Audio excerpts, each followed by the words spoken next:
Merci Barthélemy, bonjour à tous. CAN 2019, Sénégal-Tunisie, veillée d'armes dans la tanière.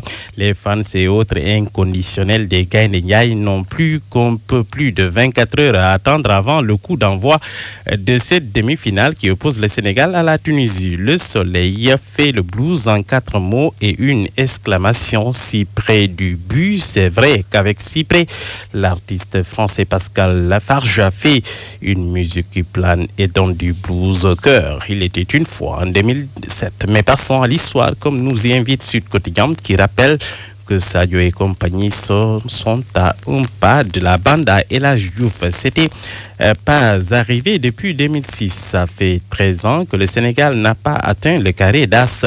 Dimanche, jour du Seigneur, mais jour d'histoire avec la majuscule. L'observateur, je vous le signale tout de suite, dépoussière les archives. Sénégal-Tunisie, c'est une histoire de revanche. Pour les Lions du Sénégal, il s'agira d'effacer le souvenir douloureux de la CAN 2015 en Guinée équatoriale, où les Lions, été éliminés donc au premier tour sous la direction d'Alain Giresse, le même devenu sélectionneur des Aigles de Carthage. Cette année donc, l'ami Giresse était parti, cette année-là, Giresse était parti sous la pointe des pieds rouges de colère sans jamais revenir au Sénégal. Entre-temps, de l'eau a coulé sous les ponts. Il a été remplacé par Aliou Cissé. C'est l'occasion, 4 ans plus tard, donc, de s'expliquer. Mais ce n'est pas tout. De notre côté, rappelle toujours le confrère, ce match, c'est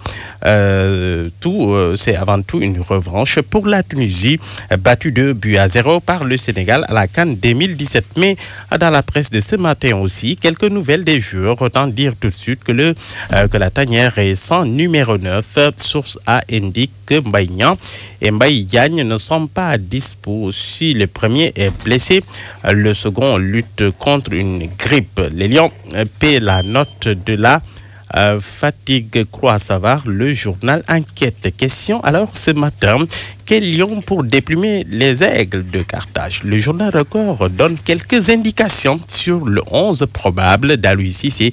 Il s'agit d'Alfred Gomis, Lamine Gassama, Kalidou Koulibaly, Cheikhou Kouyaté, Youssouf Sabali, Papa Léo Ndiaye, Gana Gueye, Henri Cévé, Sadio Mané, Keita Baldé, avec à la pointe de l'attaque l'éternel Papis Konaté. Mais le quotidien voit autre chose. Selon le journal, Aliou Cissé va faire du 9 avec Sadio Mané.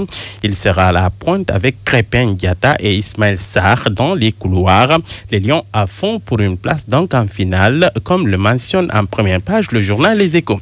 Mais le consultant de Vox Populi, ancien Lion du Sénégal, Ali Mal, avertit, ce sera un match d'hommes. Dans le même journal, Giresse avoue que le Sénégal est une équipe redoutable avec son gros potentiel de joueurs. La légende zambienne, Kalusha Boualia, grand renard de surface des années 90, estime que le Sénégal a l'équipe pour remporter la CAN. Il suffit d'y faire. Le rassemblement de Aar-L'Union-Bokk hier à Guédiawaye. Les camarades à Guy Marius Sagna étaient hier encore dans cette partie de la banlieue dakaroise pour défier le maître des lieux, Aliou Sall. Énième manifestation pour exiger la vérité sur l'affaire Petro-Tim.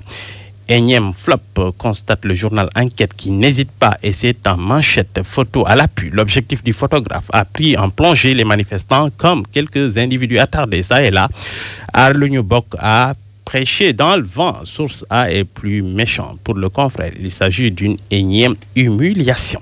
Le débat sur l'homosexualité refait surface avec le t-shirt de Wally Seck faisant, selon ses détracteurs, la promotion de la communauté LGBT et la plainte du chanteur contre l'imam Kanté. Ce matin, Imam Massamba Diop voit rouge dans le journal Les Échos. Il avertit, si on arrête Imam Kanté, je vais dévoiler tous les noms des homosexuels du Sénégal. Je vous assure, dit-il, il y a des personnalités insoupçonnées, des personnalités politiques et même religieuses dans cette liste. Imam Kanté lui-même se radicalise. Selon le journal Enquête, Imam ne veut pas de médiation entre lui et l'artiste. Ce n'est pas une citation d'un jeune artiste qui a reçu les félicitations des LGBT qui va me faire taire, a-t-il soutenu dans le journal L'Observateur.